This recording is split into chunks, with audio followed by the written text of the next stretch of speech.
ABP 24 news पर वक्त हो गया है दिन भर की 10 बड़ी खबरों का। राष्ट्रपति रामनाथ कोविंद ने वर्चुअल माध्यम से राष्ट्रपति भवन में 2019-20 के लिए राष्ट्रीय सेवा योजना पुरस्कार प्रदान किए। इस दौरान खेल मंत्री अनुराग ठाकुर और सुषमा स्वराज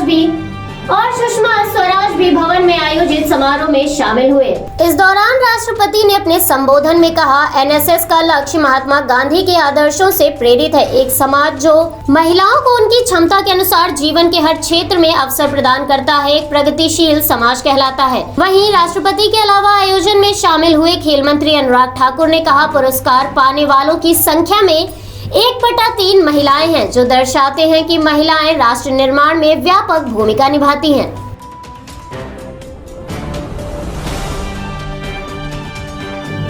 प्रधानमंत्री मोदी इस वक्त अपने 3 दिवसीय अमेरिका दौरे पर हैं, जहां पीएम मोदी ने अमेरिकी उपराष्ट्रपति कमला हैरिस, जापान के प्रधानमंत्री योशिहिदे सुगा और ऑस्ट्रेलिया के प्रधानमंत्री स्कॉट मॉरिसन से मुलाकात की। इस दौरान पीएम मोदी ने आतंकवाद व चीन समेत कई अहम मुद्दों पर वार्ता की।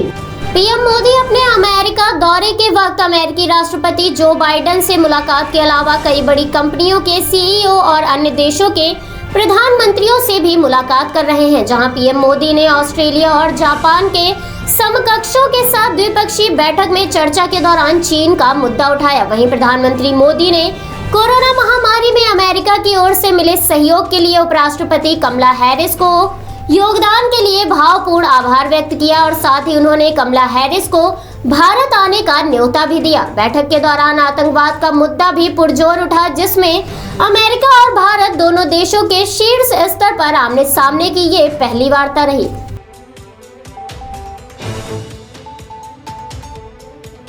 दिल्ली की रोहिणी कोर्ट में अचानक हुई ताबड़तोड़ फायरिंग से हड़कंप मच गया, जिसमें गैंगस्टर जितेंद्र गोगी समेत 4 लोगों की मौत हो गई है। इस घटना में 2 बदमाश शामिल हैं, जो वकील बनकर कोर्ट में घुस आए थे। जानकारी के अनुसार हमला करने वाले 2 बदमाश थे और जब उन्होंने जितेंद्र गोगी पर हमला किया तो पुलिस ने जवाबी फायरिंग की, जिसमें दोनों बदमाश ढेर हो गए। बताया जा रहा है कि कोर्ट परिसर में भारी सुरक्षा व्यवस्था रहती है और सभी गेटों पर चेकिंग होती है, लेकिन क्योंकि हमलावरों ने वकील की ड्रेस पहन रखी थी, जिस वजह से वो आसानी से सुरक्षा चेकिंग से बच के निकल गए। लेकिन यहाँ पर एक बड़ा सवाल ये उठता है कि आखिर दोनों हथियार लेकर चले आए और किसी को पता भी नहीं चला।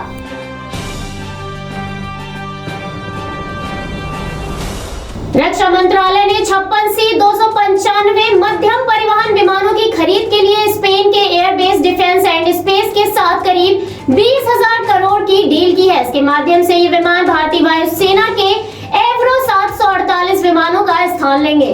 स्पेन के साथ हुई इस बड़ी डील के माध्यम से भारतीय वायुसेना की ताकत और भी बढ़ने वाली है, जिसमें सुरक्षा परिषद मंडल की एक समिति ने बीते 2 हफ्तों से अटके पड़े इस सौदे को मंजूरी दे दी है। भारतीय वायुसेना के लिए रक्षा मंत्रालय और स्पेन के एयरबेस डिफेंस एंड स्पेस के बीच बड़ा सौदा हुआ है, जिसके अनुसार डील के 48 महीनों के अंदर उड़ान में सक्षम 16 विमान भारतीय वायुसेना को सौंपे जाएंगे। इसके साथ ही एयरबेस डिफेंस एंड स्पेस और टाटा एडवांस सिस्टम लिमिटेड के संघ द्वारा इस डील के 10 वर्षों के अंदर इन विमानों का निर्माण किया जाएगा।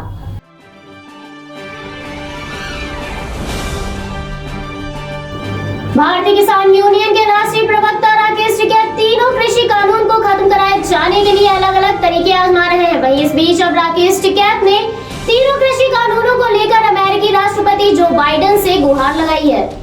दरअसल प्रधानमंत्री इस वक्त अमेरिकी राष्ट्रपति जो बाइडेन से मिलने के लिए अमेरिकी यात्रा पर गए हुए हैं। जिस बीच राकेश टिकैत ने अपने मीडिया अकाउंट ट्विटर के जरिए अमेरिकी राष्ट्रपति को ट्वीट करते हुए लिखा, हम भारतीय किसान पीएम मोदी सरकार द्वारा लाए गए 3 कृषि कानूनों का विरोध पिछले 11 महीनों से कर रहे हैं, जिसमें 700 किसानों की मौत हो चुकी है। हमें बचाने के लिए इन काले कानून को निरस्त किया जाना चाहिए। कृपया पीएम मोदी से मिलते समय हमारी चिंता पर ध्यान दें। इस ट्वीट को हजारों लोग रीट्वीट कर चुके हैं, तो वहीं लाखों लोगों ने लाइक किया है।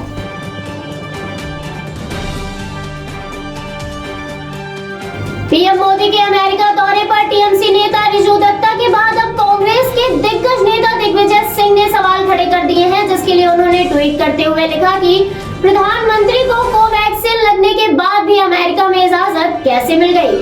दिग्विजय सिंह ने अपने ट्वीट में लिखा, मुझे जहां तक जानकारी है प्रधानमंत्री मोदी ने कोवैक्सीन लगवाई थी जो अमेरिका में स्वीकृत नहीं है।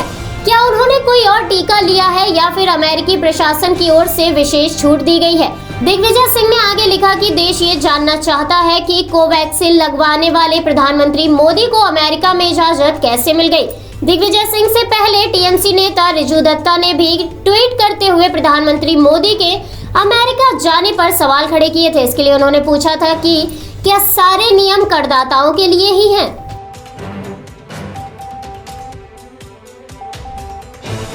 उत्तर प्रदेश में विधानसभा चुनाव 2022 को लेकर राजनीति में गर्मागर्मी शुरू हो चुकी है, तो वहीं भारतीय जनता पार्टी सहयोगी दलों के साथ बेहतर तालमेल को लेकर काफी गंभीर नजर आ रही है। इस बीच भाजपा ने विधानसभा चुनाव 2022 में गठबंधन की घोषणा कर दी है। भाजपा उत्तर प्रदेश विधानसभा चुनाव प्रभारी धर्मेंद्र प्रधान ने विधानसभा चुनाव 2022 में अपना दल और निषाद पार्टी के साथ गठबंधन की घोषणा की है, जिसे लेकर धर्मेंद्र प्रधान ने कहा कि भाजपा निषाद पार्टी तथा अपना दल के साथ गठबंधन में उत्तर प्रदेश का विधानसभा चुनाव लड़ेगी, जिसके साथ ही भाजपा ने 2022 में बड़ी जीत के दावे को दोहराया। हालांकि अभी तक भाजपा तथा निषाद पार्टी के बीच सीटों के बंटवारे को लेकर कोई ऐलान नहीं किया गया है। धर्मेंद्र प्रधान ने गठबंधन की आधिकारिक घोषणा करते हुए कहा, इसके जरिए भाजपा समाज के सभी वर्गों का विकास करेगी और प्रदेश में एक बार फिर कमल खिलेगा।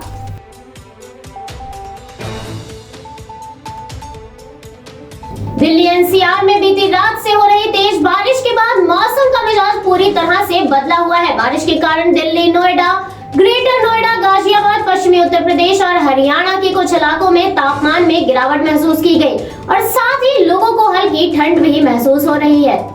मौसम विभाग की ताजा जानकारी के अनुसार राजधानी दिल्ली और एनसीआर के इलाकों में 29 तारीख तक बारिश जारी रहने की संभावना है। इसके साथ मौसम विभाग का कहना है कि राजस्थान, मध्य प्रदेश, गुजरात तथा आंध्र प्रदेश में भी अगले 5 दिनों तक भारी बारिश के आसार हैं। मौसम विभाग में भारी बारिश की संभावना को देखते हुए कुछ राज्यों में येलो अलर्ट भी जारी किया है। इसमें पूर्वी उत्तर प्रदेश, बिहार, उत्तराखंड, पूर्वी राजस्थान व गुजरात के क्षेत्र शामिल हैं।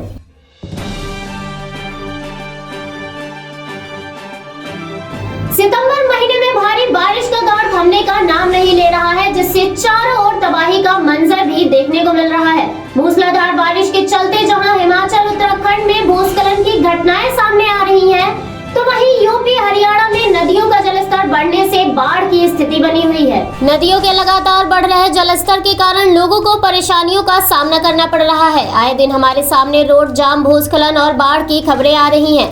यूपी, बिहार के कई जिलों में लगातार बाढ़ जैसे हालात बने हुए हैं, जिससे भारी बारिश के कारण भयंकर तबाही मची हुई है। बीती रात शिमला के पास भूस्खलन की घटना हुई, जिस कारण सड़क जाम हो गई।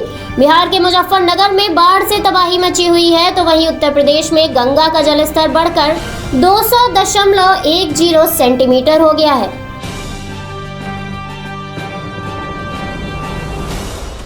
लंबे इंतजार के बाद अमेरिका विदेशी यात्रियों के लिए अपने दरवाजे खोलने जा रहा है। अमेरिका के वित्त मंत्री द्वारा साझा की गई जानकारी के मुताबिक नवंबर के पहले सप्ताह में अमेरिका अपने ज्यादातर हवाई अड्डों से विदेशी फ्लाइट को शुरू कर देगा।